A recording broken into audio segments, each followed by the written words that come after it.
Êtes-vous dans une situation désespérée? Avez-vous constamment l'impression d'être seul et sans aide? Vous êtes-vous senti trompé? Bien-aimé, Dieu veut que vous sachiez qu'il combattra pour vous. Il vous défendra toujours, mais il a aussi besoin que vous fassiez votre part du travail. Assurez-vous de regarder cette vidéo jusqu'à la fin pour bien comprendre ce que l'on attend de vous pendant que Dieu combat pour vous.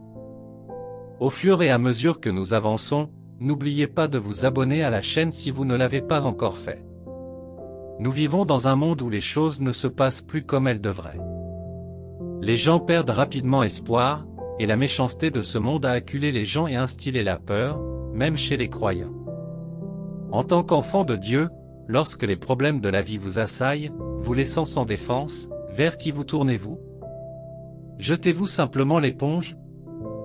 Voici l'espoir puissant qui devrait vous garder fort, le Seigneur votre Dieu combattra pour vous, et vous vous tairez, car celui qui est en vous est plus grand que celui qui est dans le monde. Vous devez savoir que Dieu combattra pour vous, et vous devez vous accrocher à cette vérité en ces temps turbulents. Croyez-le également. Perdez-vous votre droit au profit de quelqu'un d'autre, ou vous sentez-vous exploité, alors que personne ne peut parler pour vous? Bien-aimé, vous avez le plus grand juge et avocat à votre avantage. Il est le père des orphelins, le mari de la veuve, l'avocat des sans défense et le défenseur aimant de ses enfants. La bonne nouvelle est que vous êtes l'un de ses enfants, et personne n'ose s'en prendre au petit du lion de la tribu de Juda. Alors, même si l'ennemi se sent sur vos traces, sachez que vous n'êtes pas seul, jamais. Dieu est avec vous tout au long de cette épreuve. Il se lèvera et combattra vos batailles pour vous, mais vous avez aussi un rôle à jouer. Avant de nous plonger dans votre rôle, il y a quelques points que vous devez comprendre. Quand nous disons que Dieu combattra pour vous, vous n'avez pas à vous inquiéter. Vous pourriez être tenté de douter de Dieu dans une situation accablante, mais en tant qu'enfant de Dieu, vous devez savoir qu'aucun de vos problèmes n'est plus grand que les pouvoirs de votre Père. Ce qui semblait être le plus grand obstacle pour les Israélites est devenu un chemin à parcourir pour eux. Lorsque vous croyez que Dieu combattra pour vous, vous acceptez que vous pouvez faire confiance à Dieu pour tout, même votre vie, sans vous battre pour vous-même et vous attendre à ce qu'il fasse les choses à votre façon. Non, cela signifie tout abandonner à Dieu pendant que vous vous écartez pour lui permettre de se manifester comme Jéhovah Sabaoth, le Seigneur des armées. Maintenant, quel est votre rôle?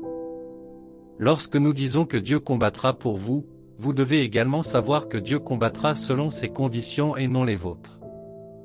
Il combattra également cette bataille selon son calendrier. Lorsque vous parcourez la Bible, vous voyez comment Dieu a mené différentes batailles pour différentes personnes en utilisant diverses techniques et stratégies. Accepter que Dieu combattra pour vous implique également de savoir que vous devez vous soumettre à son modèle puisque c'est lui qui combat. C'est ainsi que vous faites votre part. Dans la Bible, Dieu a combattu pour les gens de différentes manières, et chacun a fait sa part pour contribuer à la victoire. Un autre rôle que vous devez jouer est d'être obéissant. L'histoire de Josué conduisant les Israélites à abattre les murs de Jéricho est un autre récit puissant qui met en valeur la puissance de Dieu dans les batailles. Dieu avait promis aux Israélites qu'il les amènerait dans la terre promise, Canaan. Cette victoire sur la ville de Jéricho et ses murs était une partie importante et essentielle de l'accomplissement de cette promesse. Et comme toujours, Dieu s'est montré aux côtés des Israélites et a combattu pour eux. Avant la mort de Moïse, il a annoncé que Josué serait son successeur. Josué avait désormais pour tâche de poursuivre ce que Dieu avait commencé avec Moïse. Il devait être utilisé par Dieu pour amener les Israélites dans la terre promise. Ainsi, ils devaient se soumettre au Dieu qui combattait pour eux depuis le début de leur voyage. Et Dieu s'est montré à nouveau puissant en leur accordant cette victoire miraculeuse.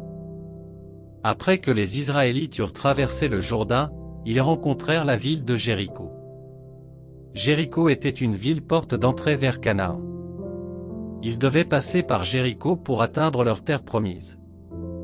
Mais lorsque le roi de Jéricho apprit que les Israélites avaient traversé le Jourdain, il ordonna que les portes des murailles soient fermées. Il ferma la porte aux Israélites, essayant de les dissuader d'atteindre le pays que Dieu leur avait promis. Mais Dieu permettrait-il que cela se produise? Non, car il ne trahirait jamais sa promesse envers qui que ce soit, et encore moins envers sa nation élue, Israël. Dieu passa à l'action, mais c'était plutôt amusant et inattendu. L'instruction que Dieu donna à Josué concernant cette bataille particulière n'était pas habituelle. Encore une fois, Dieu était imprévisible. Si vous avez été étonné par l'instruction qu'il donna aux Israélites à la mer Rouge, alors attendez son instruction pour les murs de Jéricho. Le récit dans le livre de Josué 6h5 dit, « Les portes de Jéricho étaient solidement fermées à cause des Israélites. Personne ne sortait, personne n'entrait.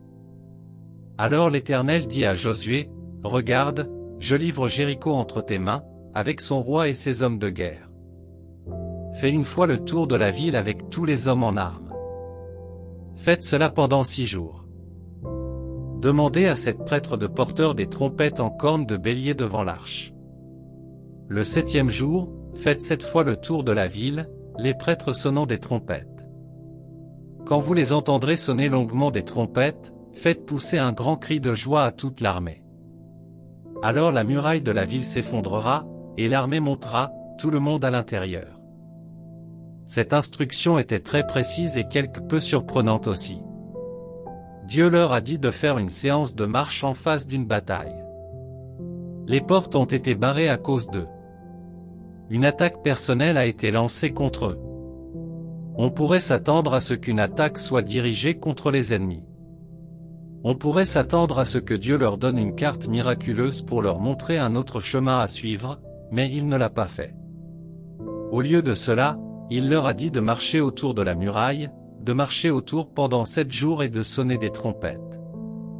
Vraiment, il n'y a pas de recherche de la sagesse de Dieu, il est tout sage et omniscient. Une fois de plus, Dieu avait un plan précis pour mener cette bataille et il leur avait donné des instructions à ce sujet. Ils ont fait leur part en écoutant et en mettant en pratique ce plan. Ils n'ont pas remis en question Josué ou Dieu, ils ont simplement obéi. Arrêtez de remettre en question Dieu lorsqu'il vous donne des instructions sur un sujet, obéissez-lui simplement. Les Israélites ont fait cela et ils ont remporté la victoire sur Jéricho. Savez-vous qu'il aurait été plus logique, du moins pour le raisonnement humain, que Dieu leur ait demandé de choisir un endroit sur le mur et d'utiliser un marteau pour le briser pendant 7 jours? Mais plutôt, il leur a demandé de marcher. Avez-vous déjà pensé à quel point ils ont dû paraître stupides aux yeux des gens autour d'eux, en les regardant simplement se promener? Mais ils ne se souciaient pas de l'opinion des autres, ils ont simplement suivi les instructions de Dieu et ont été victorieux à la fin. Vous devez apprendre à faire aveuglément confiance à Dieu. On peut lui faire confiance, alors faites-lui entièrement confiance de tout votre cœur. Prenez note de ce que Dieu a dit à Josué, « Voici, je livre Jéricho entre vos mains, avec son roi et ses hommes de guerre. » Cela nous indique que Dieu avait gagné cette bataille avant même qu'il ne s'y engage, mais il leur a ensuite donné des instructions sur la façon d'accomplir la tâche, car c'était leur part pour obtenir la victoire. Cela vous montre que jouer votre rôle est très important dans votre victoire. J'ai délivré signifie que la victoire était certaine, mais qu'ils devaient encore marcher pour accomplir leur part du travail. Alors oui, Dieu combattra pour vous, mais vous devez faire votre part. En tant que croyant, il est primordial d'avoir une foi absolue en Dieu. Vous devez croire qu'il peut tout faire. Vous devez avoir une foi inébranlable que Dieu peut combattre pour vous, et qu'il combattra pour vous.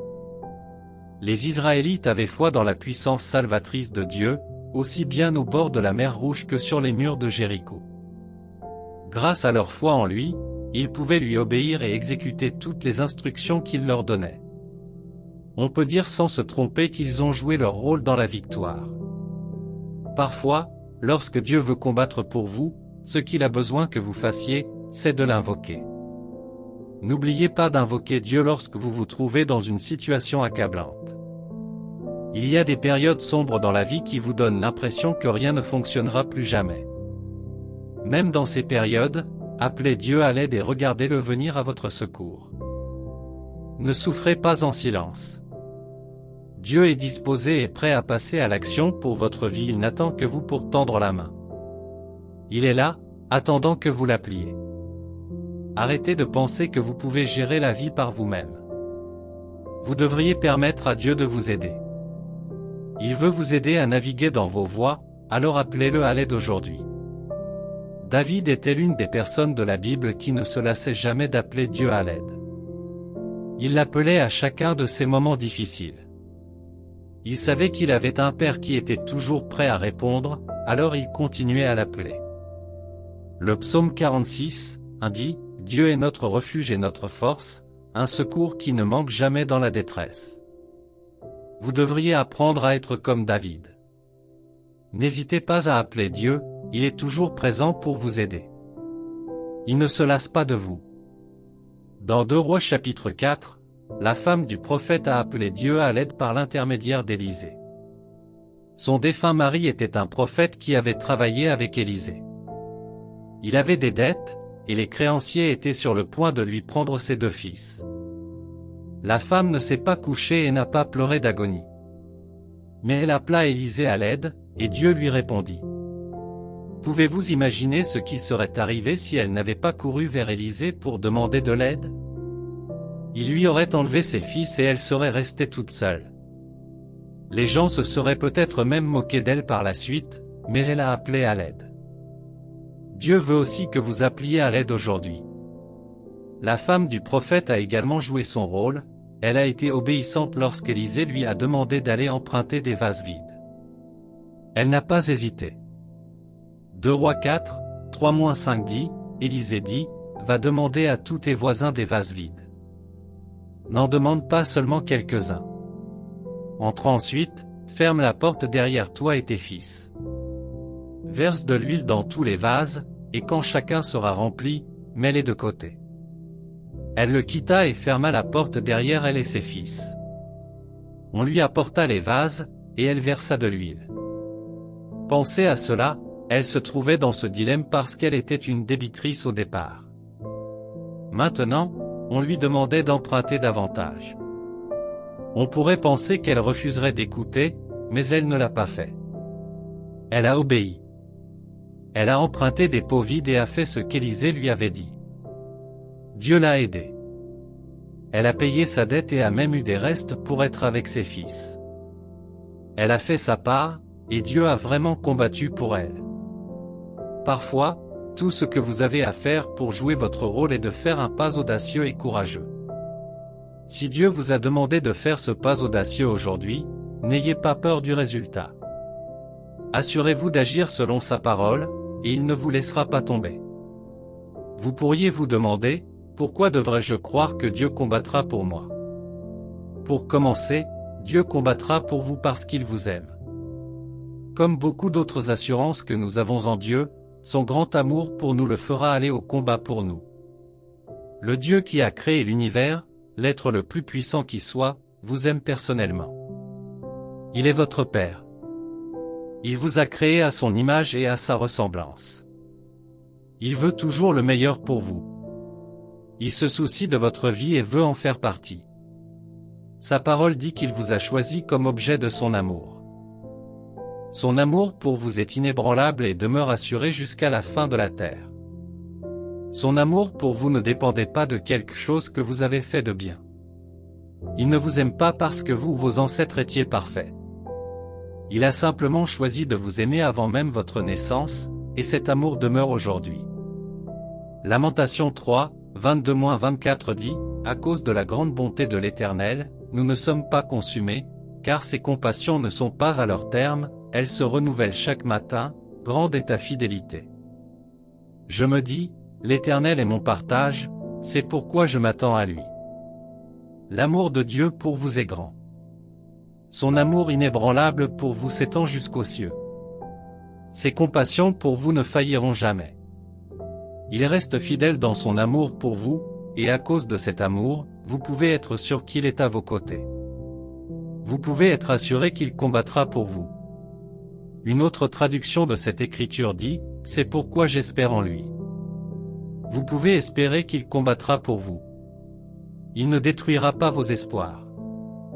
Si Dieu a pu donner son Fils unique, Jésus-Christ, pour vous sauver et vous racheter, pourquoi ne combattrait-il pas pour vous? Pourquoi vous laisserait-il dans cette situation désespérée et dévastatrice dans laquelle vous vous trouvez? Non, il ne le fera pas. Il n'a aucune raison de le faire. Dieu combattra pour vous. Il désire vous sortir de cette situation désespérée. La parole de Dieu dit que nous sommes vainqueurs par celui qui nous a aimés. Cela signifie que parce que nous avons un Dieu qui nous aime, nous devenons vainqueurs. Les guerres et les batailles de la vie ne vous vaincront pas. Vous avez votre Père aimant à vos côtés. Cela peut sembler trop beau pour être vrai, mais le Dieu de l'univers entier veut être votre champion. Il veut être le guerrier qui remporte vos victoires à votre place. Après tout, il est l'homme puissant dans la bataille. Il est le Jéhovah Sabaoth, le Seigneur des armées. Dieu ne se contente pas de combattre pour vous, il vainc les ennemis pour vous. Mais n'oubliez pas que vous devez aussi faire votre part. Une autre raison pour laquelle vous devriez croire que Dieu combattra pour vous est qu'il l'a promis. Dieu a promis de combattre pour vous. Il l'affirme à maintes reprises dans plusieurs versets des Écritures. Deutéronome 20h4 dit, « Car l'Éternel, ton Dieu, marchera avec toi pour combattre pour toi contre tes ennemis, afin de te donner la victoire. » Quelle belle promesse! Quelle assurance en termes précis! Ce verset parle des intentions de Dieu à votre égard, il combattra pour vous, mais pas seulement cela, il vous donnera la victoire. Que peut-on vouloir de plus? Il a promis de vous accompagner dans vos batailles et vous assure même la victoire. Exode 14h14 dit, « L'Éternel combattra pour vous, vous n'avez qu'à vous taire. » C'était une déclaration de Moïse au peuple d'Israël lorsque Pharaon les poursuivait. Ils étaient coincés entre la gigantesque mer Rouge et la puissante armée égyptienne. Bien sûr, ils avaient peur. Ils paniquaient. Vous le sauriez aussi si c'était vous. À ce moment-là, il semblait que l'enfer allait se déchaîner, comme si tout était fini. Pharaon et l'armée égyptienne arrivaient furieux, se rapprochant d'eux. La mer Rouge était devant eux, furieuse et infranchissable. Après tout leur dur labeur et leurs efforts en Égypte, ils pensaient qu'ils allaient simplement périr entre les mains de Pharaon et de ses chars. Puis, dans cette situation apparemment désespérée, Moïse les regarda et dit, « L'Éternel combattra pour vous. » Avez-vous remarqué qu'il s'agissait d'une déclaration définitive? Il a dit, « Va, et non, peut. » Il parlait avec une totale certitude. Pourquoi? Parce qu'il était sûr que Dieu les sauverait vraiment. Il savait tout ce que Dieu lui avait dit concernant Israël et était sûr qu'il ne périrait pas entre les mains de Pharaon. Les paroles rassurantes de Moïse au peuple visaient à leur rappeler que leur Dieu ne les avait pas laissés seuls. Au contraire, il était prêt à montrer sa force et sa gloire au monde. Moïse les a obligés à se concentrer sur la présence et la promesse immuable du Seigneur. Cela signifie que l'on peut faire confiance à Dieu. S'il l'a dit, alors il le fera. S'il vous l'a promis, alors tout ce que vous avez à faire est de le croire. S'il l'a dit et que vous avez lu sa promesse de combattre pour vous dans sa parole, alors vous ne devriez pas douter. Il combattra sûrement pour vous. Moïse a dû se souvenir de la parole que Dieu lui avait adressée. Dieu lui avait dit qu'il conduirait le peuple d'Israël hors d'Égypte et dans la terre promise où coule le lait et le miel. En vérité, Dieu les avait fait sortir d'Égypte, mais ils n'avaient pas encore atteint la destination promise. Moïse savait donc qu'il pouvait compter sur l'accomplissement de la parole de Dieu jusqu'au bout. Il avait des raisons de croire en Dieu. Il avait vu le buisson ardent. Dieu avait accompli de nombreux prodiges en sa présence et même à travers lui, alors il lui faisait confiance. Fort de cette confiance et de cette assurance, il parla aux Israélites paniqués et les assura que le Seigneur combattrait pour eux. Et vraiment, Dieu combattit pour eux. Il fit une honte publique à Pharaon et à ses chars. Il les fit périr dans la mer Rouge et fit marcher les Israélites sur la terre ferme. Bien-aimés, vous pouvez aussi choisir de croire en la promesse de Dieu à votre égard. Oui, vous pouvez faire aveuglément confiance à sa parole. Pour vous, cela n'a pas besoin d'avoir de sens pour tout le monde. Cela peut sembler stupide aux autres, mais devinez quoi? Ça n'a pas d'importance. Si vous savez que Dieu vous a parlé, imaginez que vous vous trouviez quelque part près des Israélites et de Pharaon ce jour-là. Ne les auriez-vous pas considérés comme stupides de ne pas se rendre à Pharaon? On pourrait penser que la sage décision aurait été qu'ils se mettent à genoux et se rendent à Pharaon, mais ce n'était pas ce que Dieu voulait pour eux. Dieu voulait qu'ils chargent en avant, et non en arrière vers l'Égypte, et c'est ce qu'ils ont fait. Ne vous inquiétez pas si les gens vous traitent de stupides ou de trop confiants parce que vous croyez en la promesse de Dieu. Ne vous inquiétez pas s'ils se moquent de vous. Sarah s'est également moquée des anges qui lui ont parlé de la promesse de Dieu, mais Dieu a-t-il tenu sa promesse envers Sarah et Abraham? Oui, il l'a fait. Lorsqu'ils se moquent de vous, soyez encouragés à faire encore plus confiance à Dieu. Soyez assurés qu'il ne vous décevra jamais et ne vous laissera jamais honteux. Dieu est fidèle et digne de confiance. L'ordre donné par Dieu à Moïse de pointer son bâton vers la mer a dû paraître stupide à certains, mais Moïse a réagi en conséquence, et Dieu a accompli un autre miracle stupéfiant. Il a séparé la mer Rouge et a fait marcher les Israélites sur la terre ferme. La Bible dit que le peuple d'Israël a traversé le milieu de la mer sur la terre ferme, avec des murs d'eau de chaque côté. Pouvez-vous imaginer ce spectacle? Cela a dû paraître mystérieux à tout le monde. Dieu l'a-t-il dit? Oui, alors il le fera. Dieu a-t-il promis qu'il combattrait pour vous? Alors croyez qu'il le fera. Choisissez de faire confiance à sa parole aujourd'hui. Dieu a dit dans les Écritures qu'aucune des paroles qui sortent de sa bouche ne reviendra sans effet sans avoir accompli son but. Il a également dit qu'il exalte ses paroles plus que son nom. Osez croire aux promesses de sa parole. Il combattra pour vous et vous accordera la victoire. Pour les Israélites, l'appel à rester immobile ne semblait pas raisonnable face à leur disparition et à leur destruction imminente, mais ils ont obéi malgré tout. Leur acte d'obéissance et leur immobilité étaient une manière spécifique de montrer qu'ils avaient confiance dans la façon dont Dieu les avait sauvés. Ils avaient confiance dans son modèle de combat, même quand cela semblait stupide. Tout ce que les Israélites avaient à faire était de rester fermes et immobiles, car c'était l'instruction que Dieu leur avait donnée par l'intermédiaire de son serviteur Moïse. C'était la façon dont Dieu voulait mener la bataille. Ils avaient confiance en Dieu même dans leur peur. S'ils n'avaient pas écouté et utilisé leur sagesse humaine, ils auraient péri. S'ils avaient couru en arrière, ils auraient été rattrapés par l'armée égyptienne et massacrés sans pitié. De même, s'ils avaient couru en avant, ils auraient été engloutis dans la mer Rouge sans laisser de traces. Mais ils sont restés immobiles et ont obéi à chaque instruction détaillée. Dans leur immobilité, ils répondaient activement aux directives spécifiques de Dieu. Cela a dû être difficile à faire, ce n'était sûrement pas facile pour eux d'obéir, mais ils l'ont fait quand même. Vous devez aussi vous efforcer d'obéir toujours à Dieu. Lorsqu'il vous donne des directives, assurez-vous de les suivre. Lorsqu'il vous guide sur un chemin qui vous semble inconnu, faites-lui confiance dans votre incertitude et suivez-le. Ce sera votre part pour lui permettre de mener vos batailles. Suivez toutes les instructions qu'il vous donne. Il n'est même pas nécessaire de faire appel à la sagesse humaine, faites simplement tout ce qu'il dit. Peut-être que Dieu vous dit actuellement d'attendre et de ne pas agir, ou il vous dit peut-être de continuer ce que vous faites et de ne pas vous arrêter. Et vous vous demandez d'où viendront les progrès. Faites-lui simplement confiance et obéissez-lui. Quelles que soient les directives et les instructions qui vous viennent de Dieu, elles ont un but. Tout ce que vous avez à faire, c'est de rester fidèle et d'écouter. Il a tout prévu. Vous devez simplement vous soumettre et le suivre. Ne vous inquiétez pas s'il ne vous a pas révélé tout le plan. Contentez-vous de ce que vous avez vu et suivez-le jusqu'au bout. Dans tout cela, vous devez avoir une relation avec Dieu.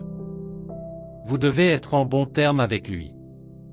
C'est ainsi que vous pouvez vous connecter et communiquer avec lui. C'est ainsi que vous pourrez l'appeler à l'aide.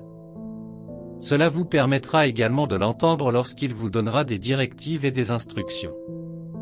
Maximisez le Saint-Esprit pour avoir une relation solide avec Dieu. Bien-aimés, soyez assurés que Dieu est à vos côtés. Avec lui à vos côtés, vous êtes un conquérant. En écrivant à l'Église romaine, l'apôtre Paul a dit dans Romains 8h31, « Que dirons-nous donc à ce sujet? Si Dieu est pour nous, qui sera contre nous? Dieu combattra pour vous, mais faites votre part. » Prions. Cher Dieu, je veux te remercier pour tout ce que tu as fait pour moi et pour tout ce que tu feras pour moi. Merci, Seigneur, de m'avoir créé à ton image et de toujours vouloir le meilleur pour moi. Merci, Jésus, parce que tu m'aimes. Tu m'as aimé avant même de me connaître. Je suis reconnaissant de m'avoir choisi comme objet de ton amour. Merci pour ton amour inébranlable pour moi. Que ton nom soit toujours exalté, Amen. Merci, Père, pour l'assurance que tu es avec moi. Merci pour le privilège de pouvoir faire appel à toi pour obtenir de l'aide. Merci parce que je sais que tu combattras pour moi. Merci parce que tu es toujours à mes côtés. Je suis reconnaissant parce que je sais que tu ne me laisseras jamais seul. Merci parce qu'il n'y a pas de bataille plus grande que ta puissance. Gloire à ton nom maintenant et pour toujours. Seigneur, je prie pour que tu m'aides à te faire confiance. Aide-moi à te faire confiance de tout mon cœur. Aide-moi à te faire confiance dans mes situations difficiles. Aide-moi à croire en ton pouvoir salvateur. Aide-moi à reconnaître que ta puissance est plus grande que mes problèmes. Aide-moi à apprendre à m'appuyer sur toi. Je ne veux pas traverser la vie tout seul. Je veux que tu m'aides à naviguer dans ma vie. S'il te plaît, aide-moi, cher Dieu. Aide-moi à apprendre à t'obéir. Je veux t'obéir, peu importe ce que cela semble au raisonnement humain. Aide-moi à toujours suivre toutes les instructions que tu me donnes. Père, s'il te plaît, aide-moi à toujours faire appel à toi. Je suis assuré que tu ne te lasseras jamais de me répondre. S'il te plaît, aide-moi à ne jamais me lasser de t'appeler. Je sais que tu es mon secours toujours présent dans les moments de besoin. Apprends-moi, Seigneur, à t'appeler à l'aide. Je ne veux pas garder la souffrance en silence. Aide-moi à toujours te demander de l'aide dans mes moments difficiles. On m'a assuré que tu combattras mes batailles pour moi, alors s'il te plaît, aide-moi à croire en cette vérité. J'ai aussi appris que tu veux que je joue mon rôle. S'il te plaît, Seigneur, aide-moi à le faire. Aide-moi à jouer mon rôle en te faisant confiance. Aide-moi à jouer mon rôle en t'obéissant, même aveuglément. Seigneur, je sais qu'il y a des moments où tu voudrais que je prenne des mesures audacieuses pour jouer mon rôle. S'il te plaît, aide-moi à le faire. Aide-moi à ne pas être une pierre d'achoppement dans ma victoire. Merci, Seigneur, parce que tu m'as dit ta parole. Merci pour l'assurance que j'ai reçue de cette parole. Merci parce que tu combattras mes batailles pour moi. Merci parce que tu ne me laisseras pas seul. Merci parce que tu m'aideras à faire ma part. Merci parce que ma victoire est assurée en toi. Merci, Seigneur, d'avoir répondu à mes prières.